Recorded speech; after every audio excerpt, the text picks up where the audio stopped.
मन करेगा हमको उखाड़ते रहेंगे। और जब तक ये सारा कम्युनिटी, जो लोग भी इस तरह के एकेडमिशियन बैकग्राउंड से है वो लोग और हम रोड वाले लोग, जब तक एक साथ इकट्ठे होकर के इस पूरी तरीके के उजाड़ीकरण, ये हर तरह का उजाड़ीकरण है, रोड में हमको उजाड़ेंगे, यूनिवर्सिटी में इनको उजाड़ेंगे, और बस्तियों में मकानों की जगह पे स्लम उजाड़ेंगे, हर जगह सिर्फ उजाड़ेंगे। हमारे लिए इनके न दिल में जगह है, न दिमाग में जगह है, न जगह जमीन में कोई जगह, हमारे लिए कोई जगह नहीं है।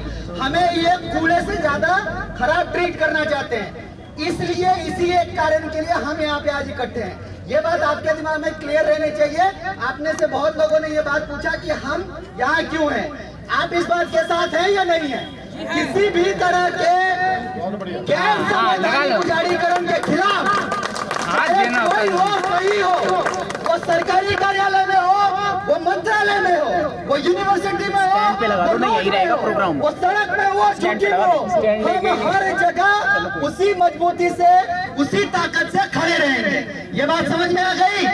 अभी यहाँ हमारा जो भी वेंडर खड़ा है, एक भी वेंडर तब तक नहीं हिलेगा जब तक कि हमारा यह प्रोग्राम चल रहा है। अगर वो हिलता है, समझो कि आपने अपनी जड़ काटी है। कल जो आप जो इतनी मेहनत कर रहे हो, आपका बच्चा इसी यूनिवर्सिटी में पढ़ने आएगा, और जब उसके साथ यही भेदभाव होगा तो आपको अच्छा लगेगा क्या? आ रही है बात समझ में?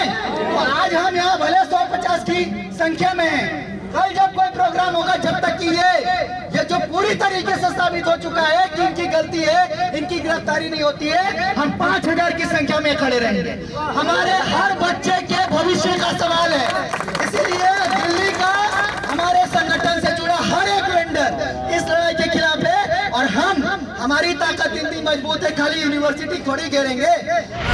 विकास गुप्ता, इनके ऊपर FIR दर्ज हुई है और उनका पता चला है कि 4 सीट भी लागू हो गया है, और उसमें बहुत सारे हमारी जो यूनियन थी, मैं SC/ST वेलफेयर एसोसिएशन से जुड़ा हूँ और मैं सेक्रेटरी हूँ, अमरदीप कच्छप नाम है, और हम लोगों ने खुद प्रिंसिपल से मिलने गए थे रितु के केस में। तो वहाँ पे मैडम का कहना था कि ये दलित कहाँ से लगती है, इनकी पहना उड़ाव, वो कहती है कि 50-60 हज़ार का तो फ़ोन लेके चलती है, क्रेटा गाड़ी में चलती है। तो हमारी यूनियन का कहना था, मैडम ये क्या बात हुई, क्या हम दलित आज भी दलित ही हैं? हमारे पास पैसे नहीं होना चाहिए? हम दलित इस चीज़ से पहचाने जाएंगे कि हमारे पास कपड़े नहीं है या हम फटे पुराने कपड़े पहने हुए? तो उस बेस पे हमारे यूनियन ने भी, और रितु मैडम के केस पे पूरा सहभागी है, और हम भी उस न्याय की लड़ाई में लड़ रहे हैं। और जहाँ तक हमारे को पता है 4 सीट हो चुका है और कोर्ट में केस है, और जहाँ तक जिस तरीके से भी हमारे को ज़रूरत पड़ेगा कोर्ट तक भी जाने की, तो हमारी यूनियन जाएगी और वहाँ भी अपनी पक्ष को रखेगी। कि हमारे साथ जब हमारी मीटिंग हुई थी तब उन्होंने क्या बोला था। कितने समय हो गया आपको लड़ते हुए? ये लड़ते हुए कम से कम 1.5 साल 2 साल लगभग होने वाला है। क्या उम्मीद है? उम्मीद तो यही है कि अब न्याय से जरूर, न्यायालय से हमारे को 200% उम्मीद है कि न्याय मिलेगा, क्योंकि उनके हमारे पक्ष में बहुत सारे ऐसे सबूत हैं, गवाह हैं, जो न्याय दिलाने के लिए काफ़ी होंगे। समय क्यों लग रहा है? अब समय क्यों लग रहा है? शायद न्यायिक प्रक्रिया है, कभी कभी 4 सीट नहीं लागू हुआ। जब तक 4 सीट लागू नहीं होगा तब तक न्याय की प्रक्रिया शुरू नहीं हो सकती थी। अब 4 सीट हो गया है, अब कोर्ट में जब केस चलेगा तब दूध का दूध पानी का पानी हो जाएगा। और हमें मामला कोर्ट में है, तो प्रोटेस्ट का क्या? प्रोटेस्ट का ये कि अरेस्ट तो करना चाहिए, अरेस्ट भी तो होना चाहिए। SC/ST एक्ट का एक वो है कि कोई भी जो SC/ST एक्ट का उल्लंघन करता है, एट्रोसिटी एक्ट करता है, तो उनको एक अरेस्ट होना जरूरी होता है, क्योंकि वो फिर प्रभावित कर सकता है पूरे केस को। लेकिन यहाँ पे ऐसा नहीं हुआ है, तो इससे थोड़ा सा ये लग रहा है कि कहीं ना कहीं ऊपर से दबाव है, लोग मनुवादी लोगों का दबाव है, शायद गवर्नमेंट का दबाव हो सकता है, क्योंकि उन्हीं से अभी तो सारे के सारे उन्हीं लोग हैं। लेकिन फिर भी न्याय मिलेगा, क्योंकि सबूत को कहाँ मिटाएंगे? हम लोग खुद उनके गवाह हैं, हमारे को क्या करेंगे? हम तो कहीं से दबने वाले नहीं है किसी भी हालत में। कहा जा रहा है प्रिंसिपल जो है उन्होंने बच्चों के सिग्नेचर वाला एक उन्होंने, हाँ, उसको भी पता चला है कि मैडम ने गलत तरीके से बच्चों का एक उन्होंने लिस्ट बनाया और उनमें बोल दिया कि ये मैडम पढ़ाती नहीं है या वो हमारा सहयोग नहीं करती है, और जब जांच में पाया गया कि वो सारे बच्चे डिनाई कर दिए हैं। तो इससे ही पता चलता है कि वो कितना बड़ा कंस्पिरेसी एक वो कर सकती है, क्या कहते हैं उसको फंसाने के लिए। Thank you. Doctor Ritu Singh, ji professor Ritu Singh, जो कि दौलतराम कॉलेज में पढ़ाती थी, जी तो वो थोड़ी सोशल एक्टिव थी, जी तो और वो टॉपर हमेशा फर्स्ट क्लास रही हैं। दिल्ली यूनिवर्सिटी से उन्होंने एमए किया साइकोलॉजी में, पीएचडी किया है साइकोलॉजी में, उसके बाद ये पढ़ा रही थी। बीच में उनकी जो प्रिंसिपल है सविता राय दौलतराम कॉलेज की, तो उन्होंने कहा कि भाई ये जो है ना, तो ये काम छोड़ दे। वो कहती ये तो मेरा वो सोशल वर्क है, जी मेरे पढ़ाई में कोई प्रॉब्लम हो, मेरे बच्चों से कोई प्रॉब्लम हो तो आप बताओ। तो फिर उन्होंने दूसरे तरीके से इनके अगेंस्ट में फर्जी सिग्नेचर कराए। डॉक्टर रितु ने संघर्ष किया 2 साल से, पार्लियामेंट्री कमेटी गई, उसके बाद कोर्ट कचहरी गई, SC कमीशन गई, और उसका रिजल्ट ये हुआ कि डॉक्टर सविता राय प्रिंसिपल दौलतराम कॉलेज के अगेंस्ट FIR हुई है और चार्जशीट भी हुई है। लेकिन अभी तक ना तो वाइस चांसलर कोई प्रशासनिक एक्शन ले रहा है और ना ही पुलिस उसको अरेस्ट कर रही है। तो इसके लिए ये आज प्रदर्शन रखा। तो गिरफ्तारी क्यों नहीं हो रही उनकी? अब ये तो पुलिस वाले बता सकते हैं ना भाई। रतन लाल अगर कोई बयान दे देते हैं तो उन्हें रातों रात गिरफ्तार कर लिया जाता है, वहीं इनकी गिरफ्तारी नहीं हो रही, क्योंकि चार्जशीट फाइल हो चुकी है। तो इसको मनुवादी मानसिकता कहते हैं। आपके चैनल के थ्रू मैं लोगों को बताना चाहता हूँ, बहुजन समाज को, कि आप लोगों को ये ध्यान रखना है कि हमें अब संघर्ष करने के लिए आना ही पड़ेगा, क्योंकि हमने ये गलती कर दी है कि हमने मनुवादियों के हाथों में सरकार दे दी है। लेकिन सरकार से बढ़ के ये जनता की ताकत होती है, जो कि काशीराम जी ने अपने टाइम पे 2003 तक उन्होंने ये करके दिखाई, जनता की ताकत, और सारी पार्टियों को हिलाया। तो उसी तरीके से हम, जब सरकार नहीं मान रही है, वाइस चांसलर और ये पुलिस कमिश्नर ये सब के सब ये प्रेशर में है। तो क्यों प्रेशर में है? अपना अपना कानून के हिसाब से काम करो आप। जब कोर्ट ने FIR कर दिया, चार्जशीट दे दिया है, तो आप लोगों को उसके अगेंस्ट एक्शन लेना चाहिए, जो ये नहीं ले रहे हैं। इसका मतलब मनुवादी लोगों के इशारे पे ये काम कर रहे हैं। तो अब बहुजन समाज को ऑर्गेनाइज भी होना पड़ेगा, सड़कों पे भी आना पड़ेगा, हर लेवल पे हम लोगों को सामाजिक। इकट्ठा तो रहता है बहुजन समाज हमेशा? इकट्ठा नहीं रहता, वो भीड़ है। हाँ। इकट्ठा तो काशीराम जी ने किया था। अच्छा। क्या है कि जब तक वो ऑर्गेनाइज तरीके से हम इकट्ठे नहीं होंगे, भीड़ तो आज इकट्ठी है, कल नहीं होगी। अगर ऑर्गेनाइज तरीके से ऑर्गेनाइज नहीं होंगे, उस ऑर्गेनाइज करने के तरीके होते हैं। अभी तो टाइम नहीं है। तो जितने भी लोग यहाँ पे आए हैं उन सबसे मेरी ये अपील है कि आप अपने अपने एरिया में मीटिंग करिए, उसके बाद एक रितु जी से कांटेक्ट करिए, और उसके बाद हमारा संपर्क रितु जी से है, एडवोकेट प्राचा जी से बात करिए। तो उसके बाद एक संगठित तरीके से हमने और बहुत बड़ा प्रदर्शन हमने करना है। सर 89 के अंदर एक प्रदर्शन आपने किया, डॉक्टर मातादीन जी और अन्य साथी हमारे थे। उस समय आप लोगों के नेतृत्व की वजह से, आपको मुझे याद है 5 या 6 बार वाइस चांसलर ने बुलाया, राइट एमरोड सर, है ना? आप उसके पश्चात भी नहीं गए सर, आप बताइए सर प्लीज़। ऐसा है कि जो दिल्ली यूनिवर्सिटी का ही मैं प्रोडक्ट हूँ। 73 में मैंने Shri Ram college of commerce से BCom ऑनर्स किया, MCom Delhi school of economics से 75 में किया, और उसके बाद दिल्ली स्कूल ऑफ इकोनॉमिक्स से मैं PhD था। 76 में मैं लेक्चरर बन गया टेक्निकल एजुकेशन में। उसके बाद काशीराम जी के संपर्क में आए तो 89 में काशीराम जी ने कहा, 88 में बल्कि काशीराम जी ने कहा कि भाई ये स्टूडेंट को ऑर्गेनाइज करना है। तो हमने 89 के जून में पहले रजिस्ट्रेशन होते थे यहाँ पे, पहले ऑनलाइन नहीं था।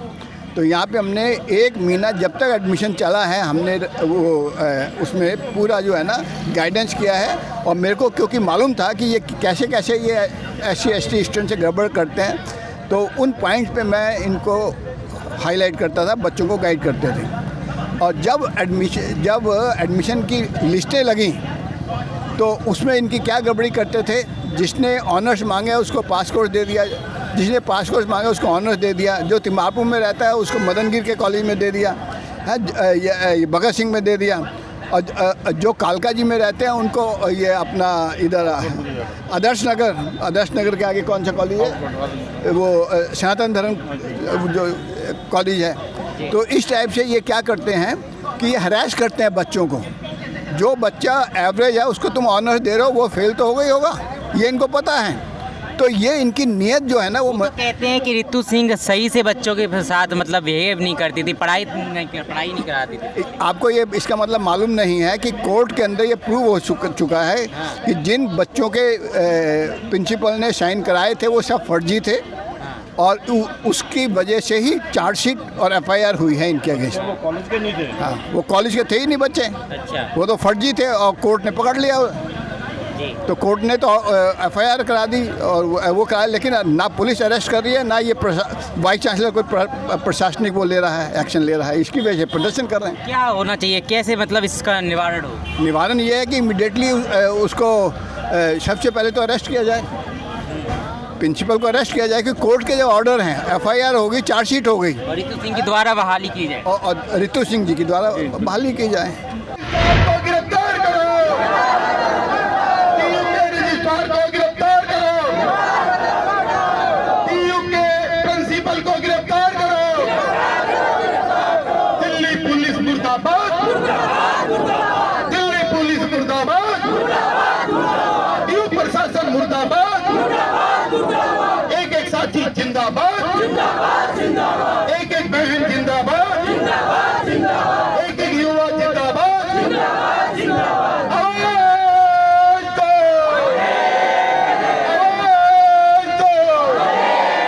आदर और सम्मान के योग्य बंते जी को आप गौर से सुने और जोरदार तालियों से इनका स्वागत करेंगे। आने से पहले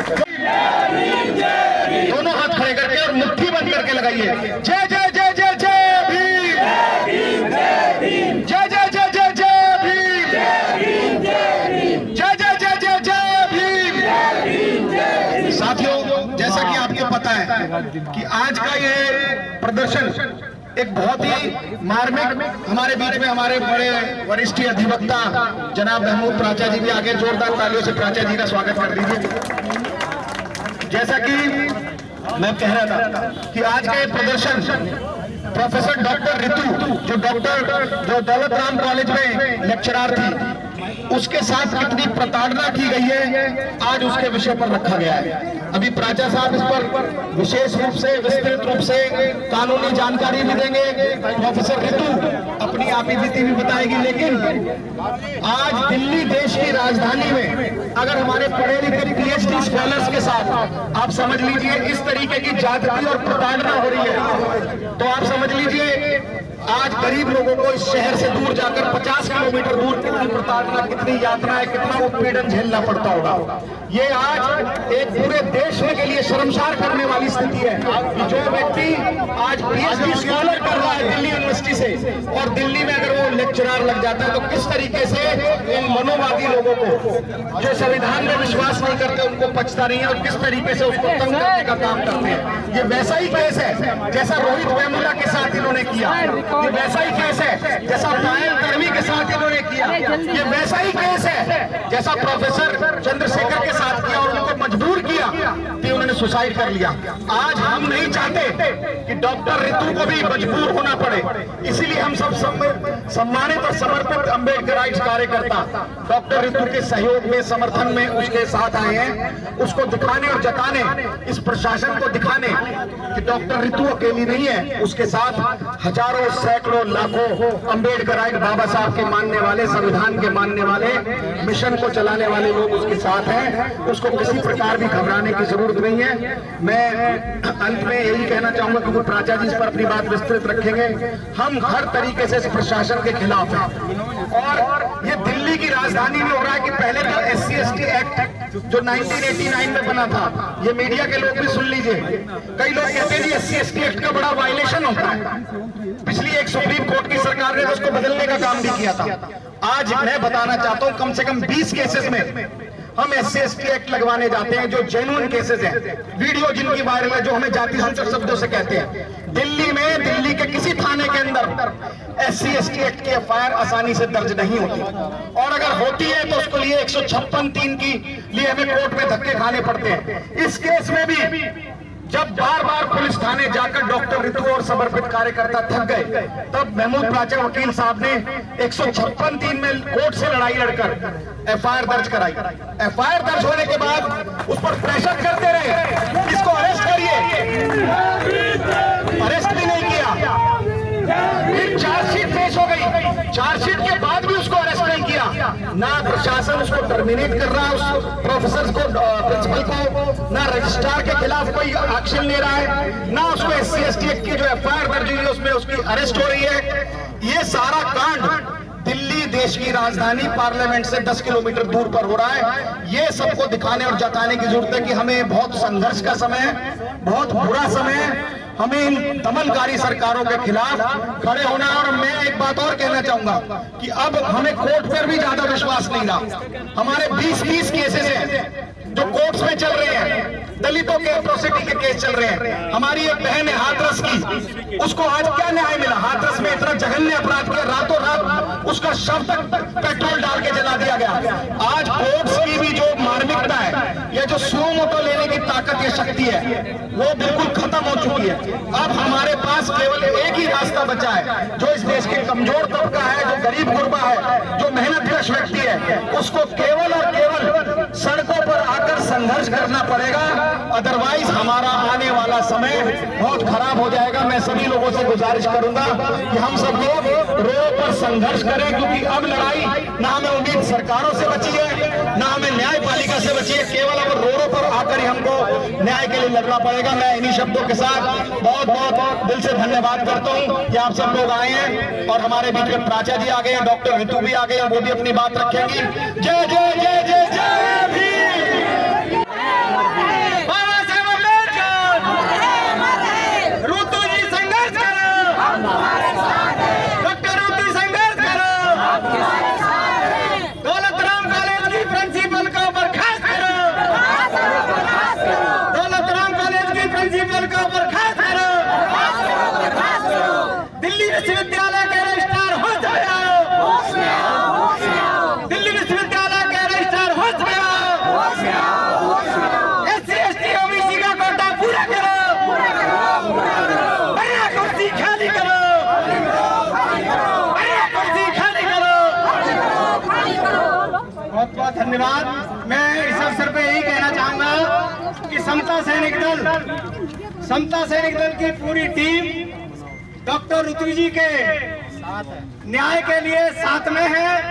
और मैं आपको एक घटना बता करके अपनी बात समाप्त करूंगा कि ये समता सैनिक दल वो समता सैनिक दल है कि आज से 22 साल पहले दिल्ली की विधानसभा में एक विधायक ने बाबा साहब अम्बेडकर के लिए कहा कि बाबा साहब अम्बेडकर ने संविधान नहीं बनाया, तो समता सैनिक दल ने दिल्ली की विधानसभा के अंदर उस विधायक का काला मुंह करने का काम किया, वहीं पे पिटाई की। साथियों, जब तक टिट फॉर टैट नहीं करोगे तब तक आपको न्याय मिलने वाला नहीं है। और समता सैनिक दल ज्यादा कहता नहीं है, करने में विश्वास करता है। हम प्लान बना करके ऐसा काम भी करने का काम करेंगे जब ही हमको न्याय मिलेगा, क्योंकि अब जुल्म जाति पूरे भारत में बहुत ज्यादा हो रही है। और समता सैनिक दल ऐसा संगठन है तो अरुण सोनी का भी कुर्ता फाड़ सकता है मंत्री होने के बाद। वो तो ऐसे लोगों को सबक सिखाने में कोई देर नहीं लगेगी। हमारे पास महिलाएं भी बहुत लड़ाकू हैं और सैनिक भी लड़ाकू हैं, और अब लड़ने का समय आ गया है। इसके अलावा और कोई चारा बचा नहीं है। आप कितने कोर्ट कचहरी कर लीजिए, जब तक वो खाना नहीं है कि जब यानी जब सच न मिले, जब सच न चले तो झूठ सही है, जब हक न मिले तो लूट सही। तो साथियों, अब ऐसा समय आ गया है, हमें आंदोलन करना है और टिट फॉर टैट करके उसका जवाब देना है। इन्हीं बातों के साथ कहते हुए अपनी बात समाप्त करता हूँ। जय भीम, जय भारत। बहुत बहुत धन्यवाद। अगर आपने अभी तक हमारा चैनल सब्सक्राइब नहीं किया है तो सब्सक्राइब करें और घंटी का बटन बिल्कुल भी दबाना ना भूलें, ताकि सभी लेटेस्ट खबरें पहुंच सकें आप पे सबसे पहले।